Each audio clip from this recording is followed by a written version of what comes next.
بسم اللہ الرحمن الرحیم وبہ نستعین انہ خیر ناصر و معین وصلی اللہ علی محمد و آلہ الطاہرین اللهم صل على محمد وآل محمد. ومنها أنه لا بد على كلا القولين من قدر جامع في البين كما هو المسمى بلفظ كذا. الحمدللہ کفایت الاصول میں ہماری گفتگو مقدماتی مباحث میں ہے، اور مقدماتی مباحث میں سے بھی جو امر دہم ہے عاشر صحیح اور اعم کے بارے میں ہے. پھر صحیح اور اعم کی جو بحث ہے اس بحث کے خود مقدمات میں گفتگو ہے.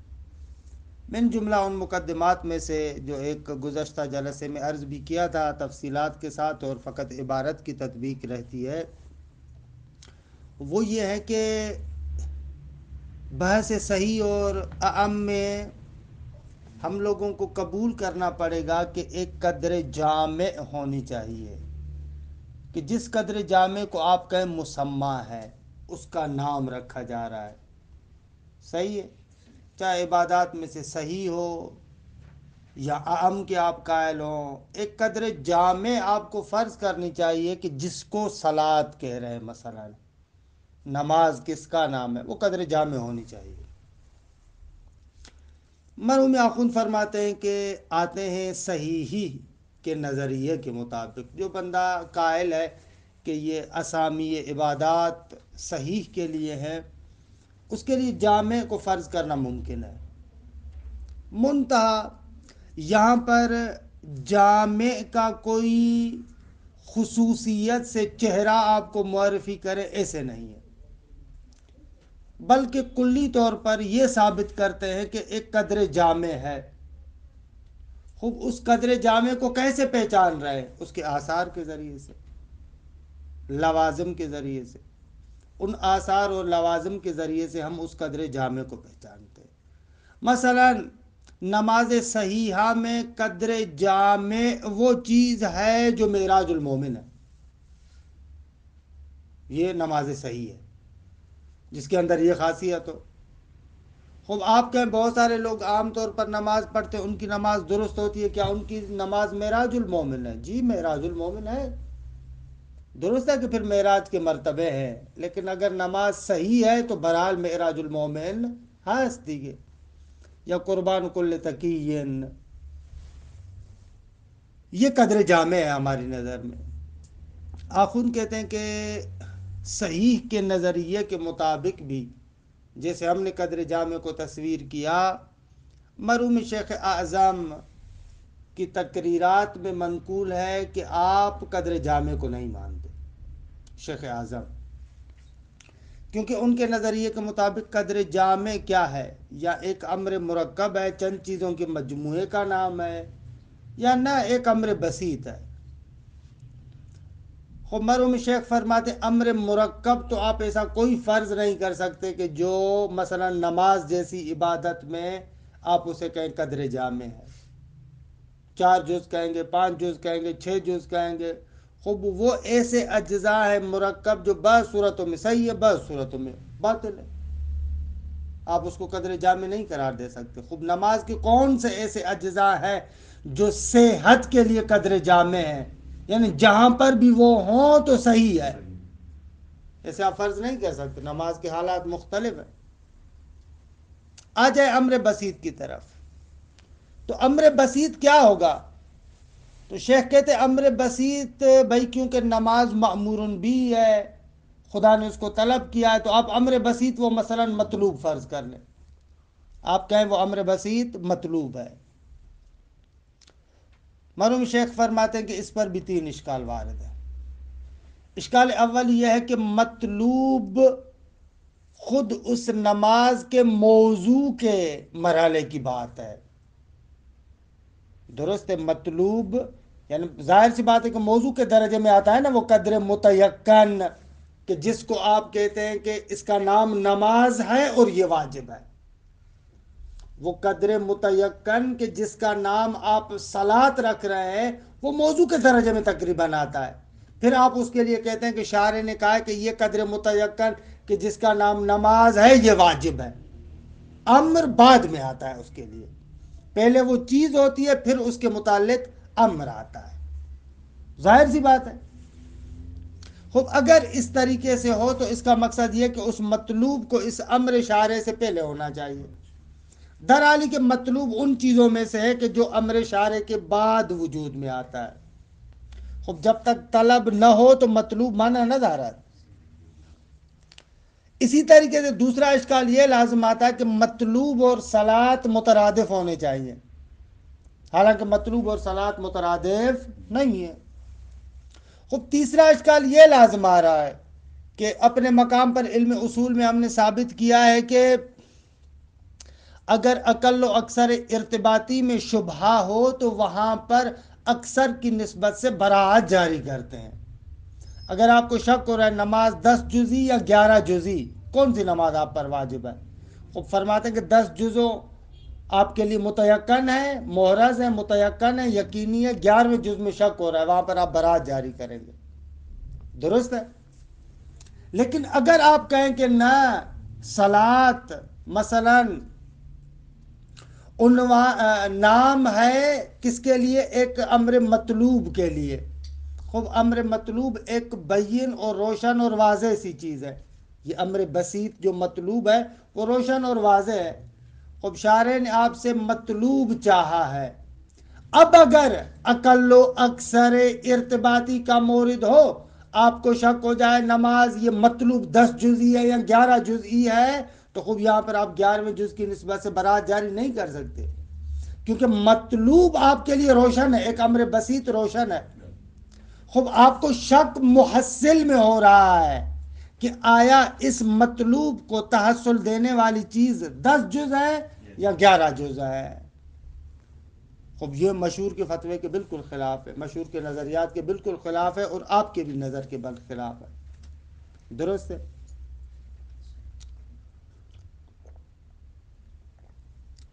یہ تقریباً اس جامع پر اشکال.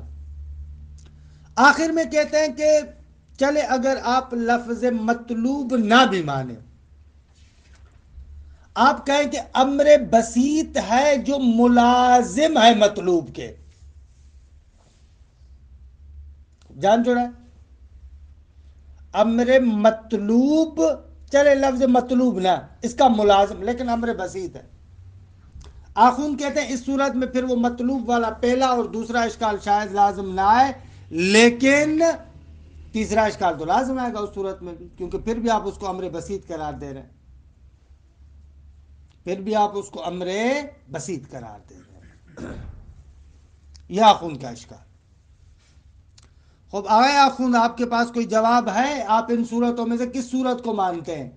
آپ تو کہتے ہیں نا کہ صحیح کی نظر کے مطابق جامع متصور ہے، تو آپ کس کو مانتے ہیں؟ وہ جامع کیا ہے؟ آخون کہتے ہیں ہماری نظر میں وہ جامع نہ مرکب ہے، نہ عنوان مطلوب ہے، یعنی بسیط ہو اور بسیط میں عنوان مطلوب ہو، نہ مرکب نہ عنوان مطلوب، بلکہ جو تیسری صورت انہوں نے ذکر کی نا عنوان مطلوب کا لازمہ کہ جس کا نام نہیں آتا، ہمارے اعتبار سے وہ قدر جامع ہے. آخوند اس پر بھی تیسرا اشکال تو آ رہا ہے. اقل و اکثر ارتباطی میں اکثر کی نسبت سے آپ کہہ رہے ہیں کہ براعت جاری کریں گے، لیکن لازم آ رہا ہے کہ آپ احتیاط کریں، کہہ رہے ہیں کہ وہ اشکال بھی لازم نہیں آتا. کیوں لازم نہیں آتا؟ کہتے اس لیے کہ یہ جو اقل و اکثر ارتباطی ہے آغا اس کی دو صورت ہے. ایک مرتبہ وہ عنوان بسیط اور یہ جو سبب ہے محصل ہے جس کے ذریعے سے اس عنوان بسیط کو وجود دیا جاتا ہے، دو علیحدہ علیحدہ چیزیں. درست ہے، وہاں پر ایسے ہی ہوتا ہے. اور ایک مرتبہ وہ عنوان بسیط اور یہ سبب اور محصل آپس میں متحد ہے، وجودی اتحاد رکھتے. درست ہے. یہ احتیاط وہاں پر جاری ہوتا ہے جہاں پر وہ عنوان بسیط اور یہ محصل اور اسباب دو علیحدہ علیحدہ چیزیں ہوں. مثال دوں آپ کو تاکہ بات واضح ہو. وضو کس چیز کا نام ہے؟ آیا ان غسلات اور مسحات کے بعد جو طہارت حاصل ہوتی ہے اس کا نام ہے، یا وضو بذات خود ان غسلات اور مسحات کا نام ہے؟ اگر آپ کہیں کہ وضو اس حقیقت کا نام ہے جو ان غسلات اور مسحات کے بعد حاصل ہوتی ہے، وہ ایک خاص قسم کی روحانی طہارت، تو یہاں پر ہم کہیں گے کہ دو چیزیں ہیں. ایک وہ اصل شے امر بسیط جو طہارت کی شکل میں، قداست کی شکل میں، نورانیت کی شکل میں آپ کے وجود میں آتی ہے، اور ایک شے ہے اس کے لیے محصل اور سبب. اس روحانی کیفیت کا محصل اور سبب کیا ہے؟ یہ غسلات اور مسحات. آپ چہرے کو دھوئیں، آپ بازوؤں کو دھوئیں، سر کا مسح کریں، پاؤں کا مسح کریں، خوب یہ غسلات اور مسحات سبب بنتے ہیں وہ روحانی اور بسیط کیفیت آپ کے لیے پیدا. درست ہے؟ اب یہاں پر اگر آپ وضو کے اندر کسی شرط میں، کسی جز میں شک کرتے ہیں تو یہ شک کے در محصل ہوگا، اور اس شک کی نسبت سے آپ کو احتیاط کرنا ہوگا. جہاں پر وہ امر بسیط اور یہ سبب اور محصل دو علیحدہ چیزیں ہیں، جیسے وضو میں اور اس میں نے مثال دی، دو علیحدہ چیزیں. لیکن اگر ایسے دو علیحدہ چیزیں نہ ہوں بلکہ وہ امر بسیط اسی سبب کے ساتھ، اسی محصل کے ساتھ متحد ہو، مثلا آپ کے وضو بابا ایسے نہیں ہے کہ بعد میں جو طہارت حاصل ہوتی ہے، یہ غسلات ہو، مسحات ہو، انہی کے ساتھ متحد ہے. درست ہے؟ خوب یہاں پر اگر آپ کو ایک شے کے شرط زائد میں یا جزء زائد میں شک ہو جائے تو کہتے ہیں یہاں پر آپ برات جاری کریں گے. اگر وہ محصل اور وہ امر بسیط وجوداً متحد ہو تو وہاں پر اگر شک کے در اکثر ہو تو وہاں پر آپ برات جاری کریں گے. یہ قانون کے شک کے در محصل میں احتیاط جاری کرتے ہیں وہاں پر ہے جہاں پر وہ امر مطلوب اور امر بسیط اور سبب میں جدائی ہو، دو علیحدہ چیزیں ہوں. تو یہاں پر ایسے نہیں ہے. آخوندے سے جواب دیتے ہیں. روشن ہوا مطلب کہ بس یہ عبارت کو دے گا. وَمِنْهَا فرماتے ان امور میں سے کہ انہو شأن یہ ہے لا بد علی کلا القولین، ضروری ہے دونوں قولوں کے مطابق. دونوں قول یعنی کون سے دونوں قول آگا؟ چاہے صحیح کے قائل ہو چاہے عام کے قائل ہو، دونوں قولوں کے مطابق ضروری ہے من قدر جامع فی البین، درمیان میں ہمارے پاس ایک قدر جامع ہونی چاہیے کہ کان هو المسمى باللفظ کذا، اسی قدر جامع کو ہم کہتے ہیں کہ فلاں لفظ کا مسمى ہے. درست ہے؟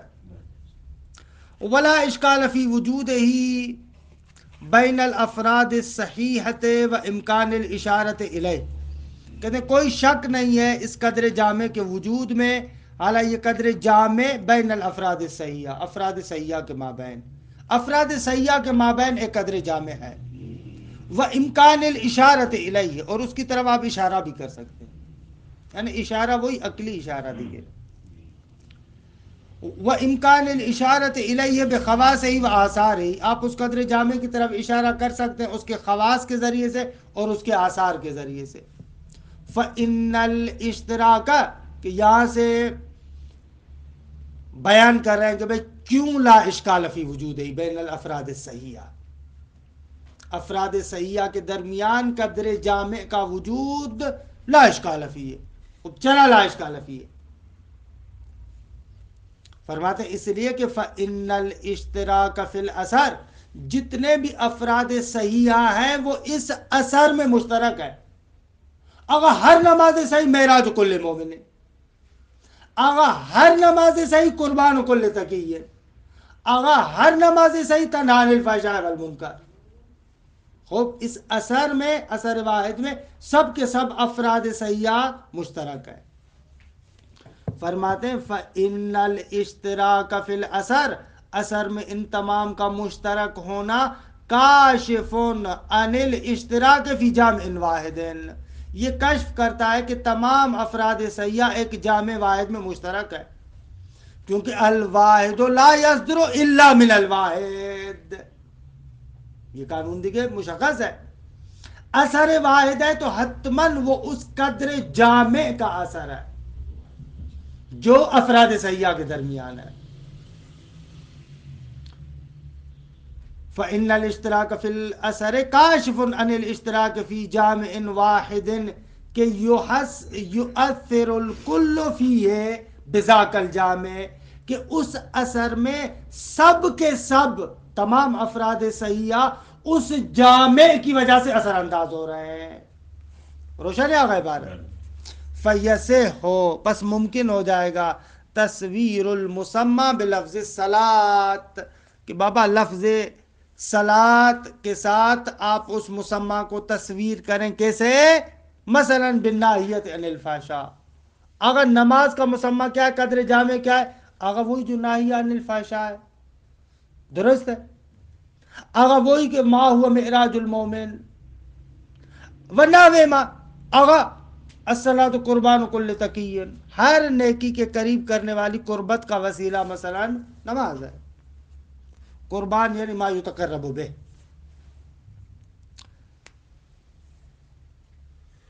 والاشکال فیہ، کہ یہاں سے مرحوم شیخ اعظم کے اشکال کو بیان کرتے ہیں جو صاحب تقریرات مطارح الانظار نقل کیا۔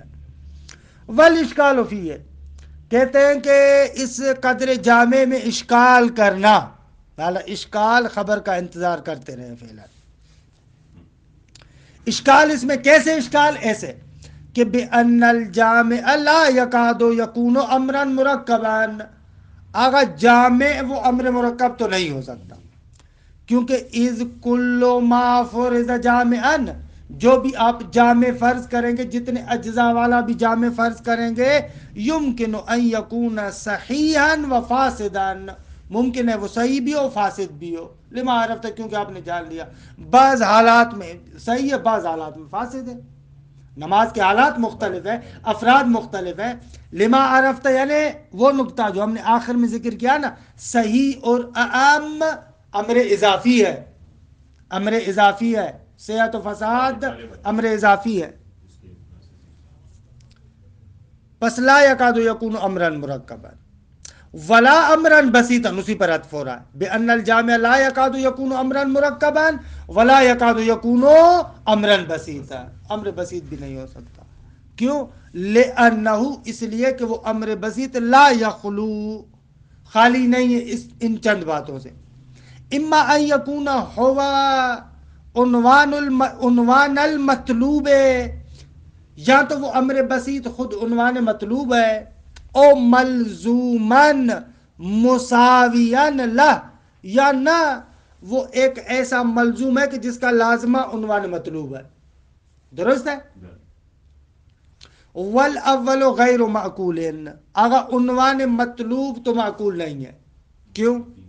تین اعتراضات، لبداہت، کیونکہ یہ بات روشن ہے، کیا روشن ہے؟ استحالت اخذ ما لا یتأتی الا من قبل الطلب فی متعلقہ، کیونکہ آغا محال ہے اس شے کو اخذ کرنا جو نہیں آتی مگر طلب کی طرف سے، اس کو اخذ کرنا فی متعلقہ ہی، یعنی متعلق کے طلب میں، جو شے طلب کے ذریعے سے ہی سمجھ میں آتی ہے، طلب کی وجہ سے وجود میں آتی ہے، آپ اس کو متعلق کے طلب میں اخذ نہیں کر سکتے، عنوان مطلوب تبھی وجود میں آئے گا جب شارع کا امر ہو، اور اسی امر کی وجہ سے مطلوب وجود میں آئے گا۔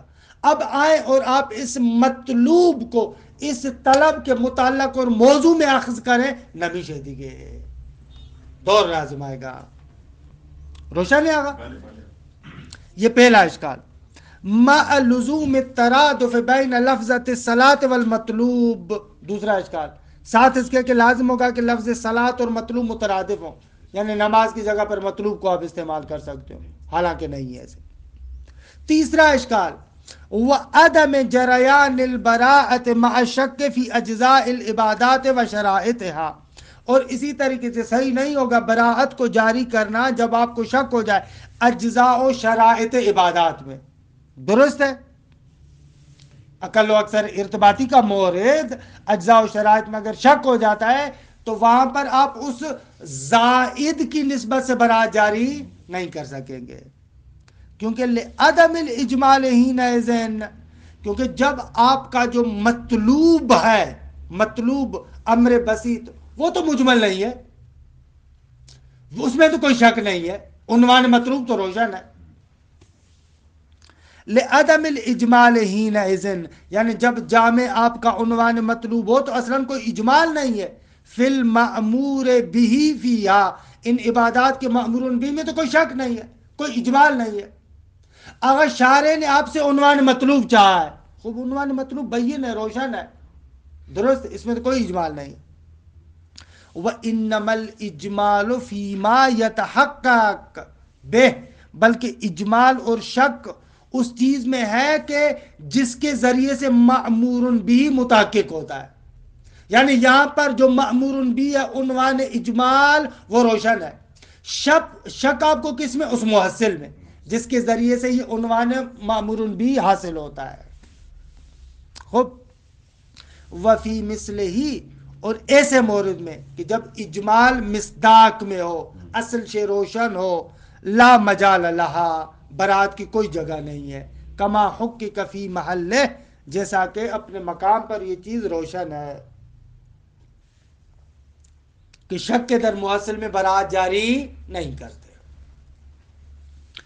مع ان المشہور القائلین بالصحیح قائلون بہا فی الشک فیہا، حالانکہ فرماتے ہیں کہ مشہور جو قائل ہے صحیح کے، وہ قائل ہیں بہا یعنی اس براعت کے، فی شک فیہا، جب اجزاء و شرائط میں شک ہو، جب اجزاء و شرائط میں شک ہو اور ادھر سے صحیح کے بھی قائل ہو پھر بھی برات جاری کرتے ہیں.